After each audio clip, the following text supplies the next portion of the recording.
Isang napakagandang araw na naman po mga kasudoy. Today is Sunday, pagkakataon na naman natin gumala bago tayo bumalik sa paaralan. So yun na nga guys, habang busy ako sa panonood ng intense na laban ng Warriors at saka Knicks, ay biglang dumating ang mga Maki Zuday boys. Sinusundo nila ako kasi daw aalis na naman kami at susudoy sa Babatngon Leyte. Nang matapos ng laro, nagbihis na nga ako para makaalis na kami.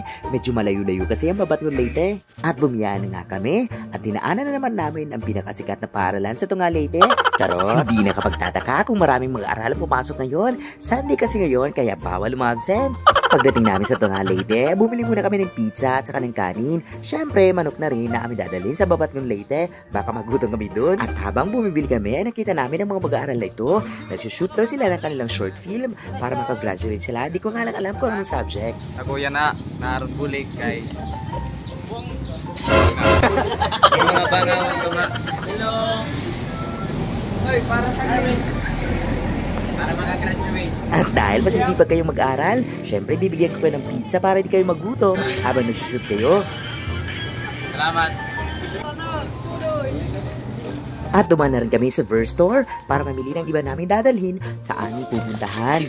Konti lang yung binili namin. Hindi naman importante kung gaano karami yung mga pagkain o mga dadalhin namin. Ang importante, makagala kami at ma-enjoy namin ang weekend na ito. At dumaan muna kami sa ATM machine ng Land Bank. Baka kasi kulangin kami ng pera. At finultang ko na rin yung aking motorsiklo para naman hindi tayo mangangamba na mabusan tayo ng gasolina kasi medyo malayo yung ating lalakbayin. At dahil sa pasado alas 11 na, ay dumaan muna ako sa Daika para bumili ng tinapay. Kahit papano ay may laman ang ating tiyan. At nang okay ng lahat, hala, tara, sige, sudoy! Pamasyada kita, kalimtan problema. Dinig ka lang, pagkinit untan bituon. Ayaw ka baraka. At nang dumating kami sa tulay na ito, ay may tumuna kami para mag-pictorial. At pagkatapos ng picture-picture, bimiyan na nga kami at dinaanan namin ang Barangay Pinargusan sa Miguel Leyte. Shoutout nga pala sa mga kaibigan ko dito. Ang Team Shuki na kayo nagbibilangan nila Julius, Patrick, Winjo, Joshua, tsaka si Kingsley. Ewan ko nga lang kung naalala pa nila ako kasi pandemic time pa yun eh. So nga nakakakilala sa kanila, pagkabensya naman sila dito. At patapos ang isang oras na biyahe mula sa Tunga Leyte, ay narating na rin namin ang bayan ng Babatngon Leyte. At papasok na nga kami sa kalsada papunta sa Busay Falls, ang pinagkakagudaang tourist destination sa bayan na ito. Kaso nga lang guys, hindi gaan kagandahan ang kalsada. Medyo bako-bako para mukha ko. At nang malapit na kami sa falls, medyo traffic dito na medyo nagkakagudo ang mga tao. Diba? Kaya naman, nagpark na lang kami sa medyo malayo at saka naglakad na lang kami papunta sa falls. Kaso nga lang, pagdating namin doon, ay di mahulugay karayom sa dami ng tao. Tao daw siya ng pulse. Sa halip na pumasok at maligo, ay nag-drone na lang kami para naman hindi masayang yung pagpunta namin dito.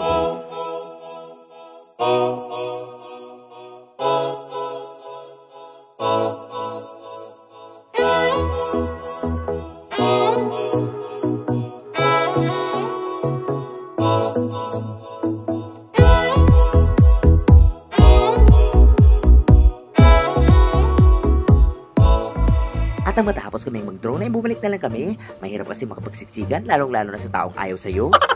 Gusto na kami guys, kay puno-puno nga to. Hindi na makaro-karagod tubig nga to. Kaya ang ending, pumunta na lang kami sa Tulaan Falls. Falls din naman yun, di ba? Daw saging. Ang maganda galang dito guys, walang entrance fee. At saka syempre, konti lang yung mga tao kaya naman may enjoy mo ang lugar. Malapit lang to sa kalsada, siguro abot lang ng mga 7 minutes na paglalakad. Kaya naman hindi ka mahihirapan papunta dito. At dahil sa alauna na gutom na ang mga person. Kaya naman kumain agad kami. Ta guys, gutom na si guys. Mga mananap, padi pa na sa mga mananap. Bak. Uy, hindi po.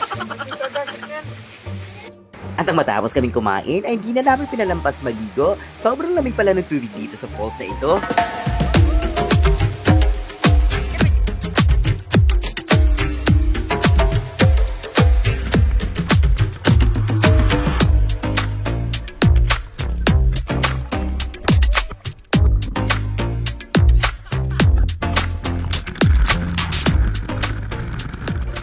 Shoutout nga pala sa mga batang ito at syempre sa mga nakasabay na rin namin maligo dito sa Tulaan Falls. I'm sure na sulitin nyo at na-enjoy ninyo ang paliligo dito sa falls na ito. At dahil sa gusto namin masulit ang aming pamamalagi dito sa Tulaan, kaya naman lumipat kami sa dagat o sa kanilang Tulaan Beach.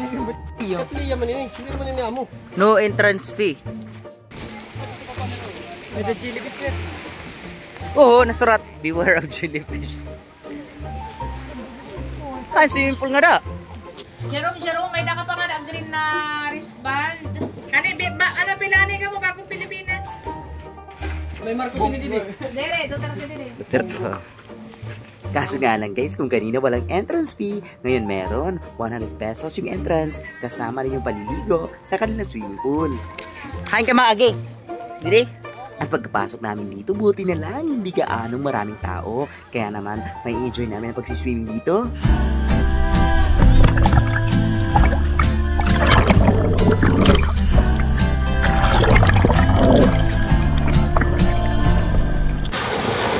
At napagsawa na kami maligo, ay umuwi na nga Guys, pauli na kami. kami guys. Shoutout. Shoutout kan Ronald. Yan na ba yan? Kay Rowan kan Chad. O paano ba yan? Hanggang dito na lang. Maraming salamat sa pagsama sa amin. Hanggang sa susunod na pagsudoy!